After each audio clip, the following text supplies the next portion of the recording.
ہو تو ایسی۔ ایک بادشاہ محل کی چھت پر ٹہلنے چلا گیا۔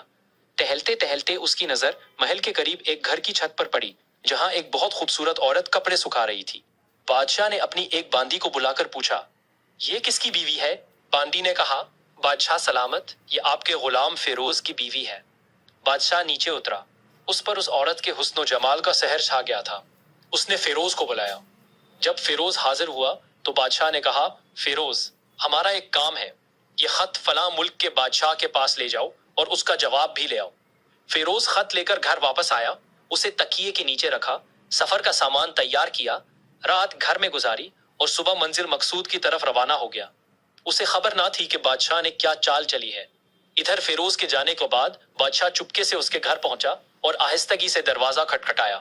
فیروز کی بیوی نے پوچھا، کون ہے؟ بادشاہ نے کہا، میں بادشاہ ہوں، تمہارے شوہر کا مالک۔ اس نے دروازہ کھولا، بادشاہ اندر آ گیا۔ عورت نے حیران ہو کر کہا، آج بادشاہ سلامت ہمارے غریب خانے میں؟ بادشاہ نے کہا، میں تمہارے یہاں مہمان بن کر آیا ہوں۔ فیروز کی بیوی نے بادشاہ کا مطلب سمجھ کر کہا، میں اللہ کی پناہ چاہتی ہوں آپ کے اس طرح آنے سے جس میں مجھے کوئی خیر نظر نہیں آ رہی۔ بادشاہ نے غصے میں کہا، اے لڑکی، کیا کہہ رہی ہو؟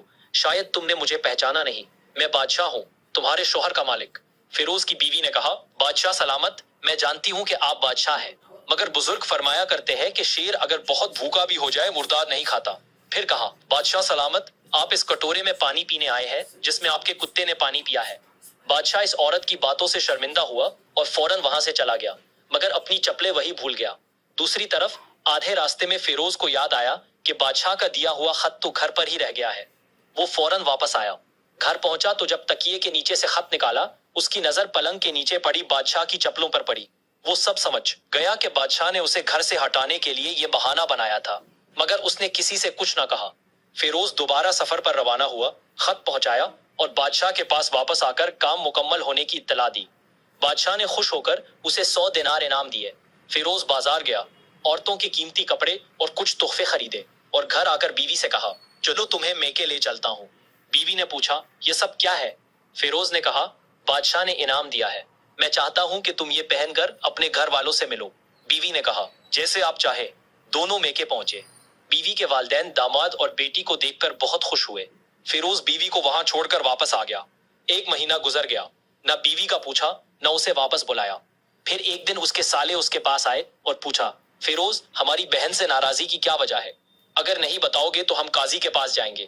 فیروز نے کہا، تم چاہو تو چلے جاؤ، میرے ذمے اس کا کوئی حق باقی نہیں رہا۔ وہ لوگ قاضی کے پاس گئے۔ قاضی اس وقت بادشاہ کے ساتھ بیٹھا تھا۔ لڑکی کے بھائیوں نے کہا، اللہ بادشاہ سلامت اور قاضی القضا کو قائم و دائم رکھے۔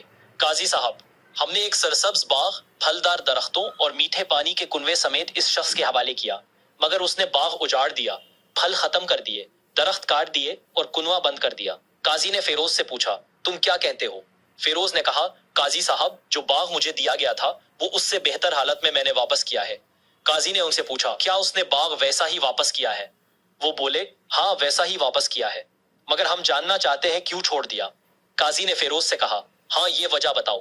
فیروز نے کہا، قاضی صاحب، میں نے بغض یا نفرت کو وجہ سے باغ نہیں چھوڑا، بلکہ ایک دن میں نے باغ میں شیر کے پنجوں کے نشان دیکھے، خوف ہوا کہ کہیں شیر مجھے نقصان نہ پہنچا دے، اس عزت کے باعث میں نے باغ میں جانا بند کر دیا۔ بادشاہ جو یہ سب سن رہا تھا اٹھ کر بیٹھ گیا اور کہنے لگا، فیروز، اپنے باغ کی طرف اطمینان سے جاؤ، اس میں کوئی شک نہیں کہ شیر تمہارے باغ میں آیا تھا، لیکن نہ وہ کوئی درخت توڑ سکا، نہ پھل کھا سکا، نہ کوئی نشان چھوڑ سکا، اور تھوڑی دیر بعد مایوس ہو کر لوٹ گیا۔ خدا کی قسم، میں نے تمہارے جیسے مضبوط دیواروں والے باغ نہیں دیکھے۔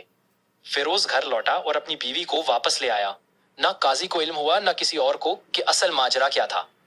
واقعی بہترین بات یہی ہے کہ اپنے گھر کے راز دوسروں پر ظاہر نہ کیے جائیں۔ اللہ ہمارے گھروں کو خوشیوں سے بھر دے، ہمارے اہل و عیال اور مال کو اپنی حفظ و امان میں رکھے۔ آمین یا رب العالمین۔